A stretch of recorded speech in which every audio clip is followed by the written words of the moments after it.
bi le président de la République Bassirou Diomaye Diakhar Faye woote le 28 incha allah Amadou Ba chef de l'opposition on peut dire parce que moom moo jëloon deuxième à l'élection présidentielle. moom nee na dafay dem wuy ji le président de la République. mais gis naa benn xale buy annoncé ne prochainement Amadou Ba dafa war a def wuy ji fële bon. fallait wuy ji de sur haute cour de justice. waaw moom na dem dialogue ba ba pare. mais bon li ma doon wax rek mooy qui était à côté de Macky Sall et qui n'a pas péché boo ko doon laajte si penc mi mën na am kenn du yëkkati loxo. nii de doo ko gaaw a gis déedéet moom. qui n'a pas péché dialogue bi man nag dama ci am gis-gis comme ni parce que c'est aujourd'hui sax laa doon waxtaan ak benn homme politique man pour man. dañoo yegg 300 partis politiques mais moom 400 la ma wax man 400 partis politiques aussi ci réew mi. bëri na trop quoi loolu c'est énorme quoi. mais parti mais bon c'est une information boo xamante ne man naa ko vérifier ji quoi parce que man je pensais que ne on était xamoon naa ne dépassé nañ 300 yi quoi on était dans les 300 et quelques mais aller jusqu'à 400 partis politiques dans ce pays-là véritablement il y a un problème donc nécessité wu toog waxtaan dafa am. mais bu dara amulee bu dara xewulee 2021 ba 2024 dafa am lu fi xew. mbër gu nekk fi ak moom ak ñooñu. mbër gu moomu ni mu yore woon Saraba ñun ñëpp xam nañ ko mbër gu yor Saraba di def lu ko neex Saraba alors mbër gu jàpp Saraba diviser ñëpp fexe ba nga xamante ni Saraba ñaari peuple la fa am peuple bi ànd ak mbër gu ak peuple bi nga xamante ni dañuy xeex pour la souveraineté de Saraba. Saraba boobu noonu la mbër gu jàpp justice bi saaga leen toroxal leen ba Saraba amul justice. ba yow boo nekkee magistrat nekk Saraba ñemewoo xool askan wi parce que askan wi dafa am beneen bët buñ lay xoolee mais mbër gu moomu bu jógee ci dëkk bu mel noonu yàq Saraba ba mu yàqu mais waa Saraba dañu war a toog waxtaan. ndax bu ñu waxtaanee wul la nga xamante ni moom moo war a am Saraba mais Saraba day yàqu. te ñu dëkkee Saraba dañuy bëgg nag ñu defaraat Saraba ne serait-ce que li fi mbër gu def rek loolu dafa amoon nécessité wu Saraba toog waxtaan. ñu ñëw Sénégal ak seen politique bàyyi mbër gu ak Saraba parce que mbër gu yàq na Saraba de. yàgg na. te mbër gu mii. waa Saraba war nañ koo woo tëj ko ci kaso gi moom mbër gu.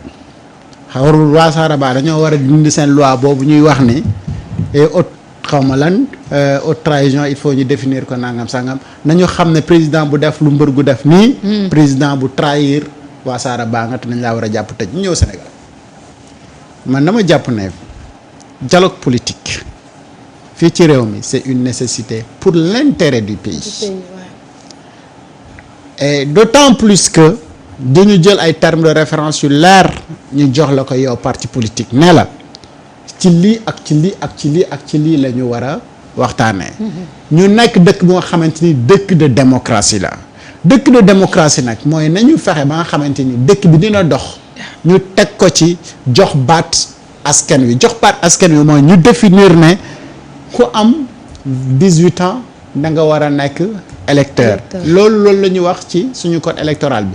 mais système bi jëlul ko en compte parce que dès l'instant que nga am 18 ans mais il faut que nga dem inscrire pour fichier électoral bi jëlali ñu ne la waa léegi nañu fexe ba nga xamante ni dañ koy automatiser ba nga xamante ni di nga am automatisation wu fichier électoral bi. ba boo amee 18 ans nga dugg ci mais dafa am lu bari lu nga xamante ni dafa am parce que parti politique yii ñu am. ngeen def ko seen business di ko dugal seen sac ak seen cachet yow rek nga nekk fa ba ñu am 400 partis politiques.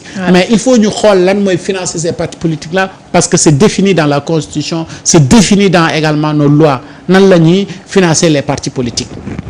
les partis politiques yi nga xamante ni respecté nañ ko mais bëriwul aujourd'hui bu ñu la waxoon 400 partis politiques yooyu xamoo leen. moo tax chaque année bu élection amee nga dégg turu. parti politique bëri ndax parti yi mu ngi am. parce que amuñu benn activité. amuñu benn activité et chaque jour que Dieu fait mais parti politique mu ngi juddu taxawu Sénégal tey ñaata mouvement ak ñaata courant ñoo fa jóge Barthélémy day dem yoonam Abba Mbaye day dem yoonam Khalifa après ban liir ñeneen ñi ñoom Cheikh Gueye ak yeneen gars yi fan la ñuy jaar yi après on multiplie ñu bëgg continuer ci séance boobu noonu ba chaque maison chaque famille am son parti politique. ba kañ. mais kaa la ñu toog waxtaanee ko bu fekkee que ni yéen Sénégal moo leen ñor bu fekkee que ni li ngeen di wax ci dëkk bi loolu dëgg la ci yéen mais saa nañu waxtaanee dëkk bi. mais am ñenn ñu nga xamante ni ñoom seen yoon nekku ci loolu. ñu ne dañuy siisu du ñu dem. te boo leen doon compter ñoom seen parti politique yooyu. ñoom ñi bañ ñëpp bu ñu defoon coalition. bu ñu defoon coalition pour wut benn mairie golf bii. duñ ko gagné. ñi bañ ñëpp. ñu def coalition ñoom ne dañuy wër am seen voix yi ñu mën a am yëpp dans l'étendue du territoire. ñu compétir pour la mairie de Golf Sud mën nañ ko bañ ñàkk am mais ñooñu bu ñu bañee ñëw. ci waxtaan. ana lan lay wàññi Sénégalais yi. muy mel ni ceeb boo xam ne nawe la gis naa da nga sepp nawe bi amul benn solo ci ceeb bi. d'accord Samba le fait que Amadou Ba nii day dem wuy ji dialogue bi quand même parce que seet naa leen mu ngi koy wax du l'importance waxtaane réew mi parce que tam réew mi gis nañu li nga xam ne am na ci parti politique yi yoo xamante ni daanaka élection dañuy sonn et puis c'est budgétivore rawatina législative yi ñu génn 41 listes. Amadou Ba dafa wax dëgg gis nga képp ku demul ci. dialogue bi. signé nga sa arrêt de mort. politiquement lu tax looy waxati ci penc mi lan. te luñ fa tënk dootoo ci wax. yow déjà siiwoo boo demoon sax dina am une bonne occasion pour nga siiw ñu remarqué la mais yow siiwoo ensuite yow bu fekkee ne da ngay wax cohérence pour cohérence ne Sénégal moo la ñor askan wi moo la ñor mais bu ñuy wax waxu Sénégal di wax waxu askan wi da nga war a dem teew. et puis boo demee teew c'est pas forcément que da nga cautionner lañ fay décider yëpp si tu n'es pas d'accord tu peux dire que tu n'es pas d'accord. et puis on avance te gis nga dana ci am ñu la bett ñu dem bokk.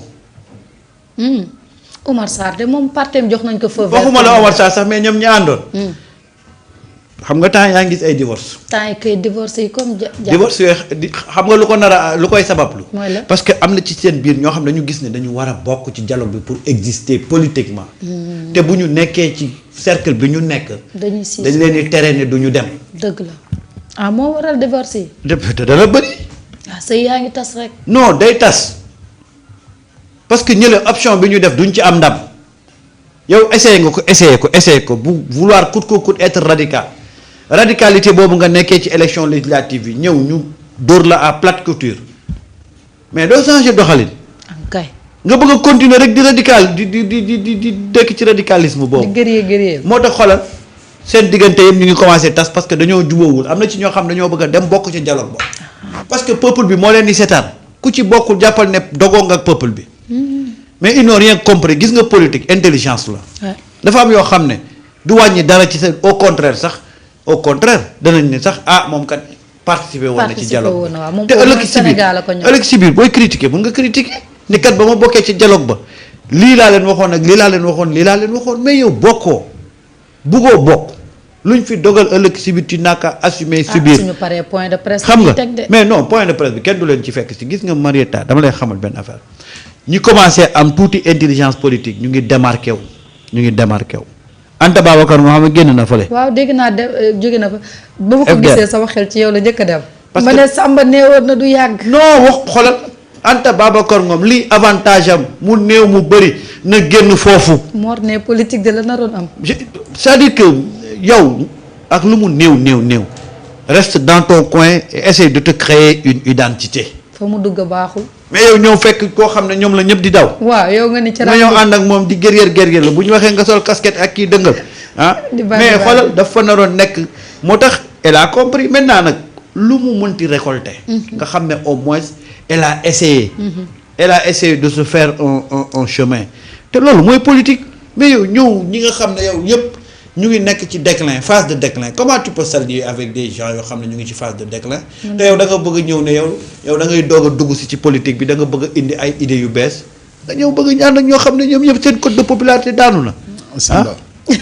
En réalité Anta puisque c'est elle qu'il s'agit actuellement d'en parler en réalité Anta n'a jamais été opposante de Macky Sall.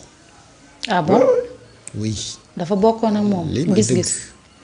Anta en 2019 mu ngi woon ci bureau politique bu Benno Bokk Yaakaar soutenir Macky Sall kañ la Anta génn c'est benn laps de temps avant 2019 pour se faire un nom nekk candidate à l'élection présidentielle. am parrainage facilement. facilement. Et on se rappelle de comment ça s'est passé. Et aussitôt après mu dem coaliser waat ak waa kër Macky Sall. waaw ndax foofu ñoom Abdou Ndaw fa nekk ak ñeneen ak ñeneen. non donc c'est Anta ba léegi elle se cherche en politique. Et quand tu te cherches en politique mooy que ni ce qu'on dit les erreurs en politique ça se fait cash. Quand tu te cherches tu te perds. te tu te perds facilement. Et tey Anta dugg na ci FDR génnaat ci FDR léegi après. Même le petit soutien bi nga xamante ni mu ngi ko doon am dans l'opposition parce que ñoom à un moment donné il fallait opposition bi existé wul ni sax que tu regardes ci même sens que ñoom sinon tu n'existes pas les jours à venir tu vas voir elle va recevoir d'autres attaques venant de ñooñu noonu donc elle est en train de se chercher et politiquement Anta qu'est-ce qu'elle pèse bëriwul de. absolument rien ñun ñëpp xam ne bëriwul ne rien. lan mooy point fort Anta xanaa dañu séduire. amoon na parrainage kay. kon ça veut dire que am na dara. lépp li nga xamante ni mooy point fort am en politique mooy essayer de nous séduire. C'est bien. par discours am boobu noonu. C'est bien. bu muy jéem a jël. placer la femme au cœur. kii Ousmane. mais xam nga. et puis ak benn léger sourire ah. boo xamante ni sourire parfois sax du yegg. alors maintenant dafa am des trucs yoo xamante ni pour moi dama jàpp ne. que ce soit homme politique ou la femme politique homme politique quand je parle avec homme avec grand H. Ouais. donc homme politique boo nekkee dans landerneau politique bi dafa am da ngay déterminer sa bopp. nga xam yow yaay kan nga indi sa définition ak sa particularité. c'est ce qui a fait la particularité de Ousmane Sonko bi mu ñëwee dans la politique mu def une image bu nga xamante ni. lépp lu nga xamante ni yow def nga ko lu méngoog li Ousmane def ñu ne la da ngay sonko-sonkolu moom nag na fexe ba nga xamante ni du sonko-sonkolu du makki-makkiwu du waddu-waddulu mais mu incarné Anta Babacar ñu xam ne voilà une dame bu nga xamante ni dafa ñëw en politique am une définition moo xamante ni daf ko ci def. te mënoon na ko am de. marqué sa entrée mënoon na ko am et amoon na sens boobu noonu parce que dafa am politique lu koy déterminer et que la femme politique au Sénégal dañuy xam ne bëriwuñu quand tu parles de Aïssata Tall Sall la mère ki nekkoon mooy la sœur de Gaston Mbengue. Aminata Mbengue Ndiaye. après tu as Amsatou Sow Sidibé bon qui est également has-been sama yaay la wax dëgg yàlla waaye has-been la bokkatul. Mimi Touré ak ñoom Aïda Mbodj voilà c'est fini pratiquement. boo leen di compter ci ay baaraam motuñ juróom-ñaar après tu es obligé de parler de Anta Babacar. waaw parce que mooy xale quand même. ci ñi nga lim ñëpp. te jamonoom. dafa jamonowanteeg ñi nga xamante ni ñoom ñoo nekk aujourd'hui au pouvoir mu war leen mën a tenir en tête mais il faut que mu am. mindset bu wóor nag. te mu incarner une image bu nga xamante ni da koy permettre mais cuuc fii finalement ñun ñi nga xamante ni ay observateurs lañ dañuy xalaat ne waa mais kii lan la gëm. donc ban idéologie politique la indi. parce que bi nga duggee ci politique ak léegi tuuti nga capp ci au moins 3 coalitions après yow da ngay am problème pour wax nit ñi ne yow am nga gëm-gëmu politique te gëm-gëmu politique dafa am solo. mais nag sauf que. du alxuraan de waaye am ci ngëm-ngëm nag lu baax. waaw mais nag gis nga sauf que fekk na foofu gars yi fexe ba nax leen ba dugg. profité ci affaire yi parité bi. ba dugg assemblée nationale. wax nga dëgg te moo doon jigéen moo toppoon tat ci baat. waaw léegi. waaw dugg assemblée. léegi Barth ñoom Barth. amuñu député assemblée ah. waaw Barth rek a demoon te génnee nañu. waaw. Bougane effort yi mu def. ndeysaan bëggul Anta da koo def. déedéet te duggul. kay.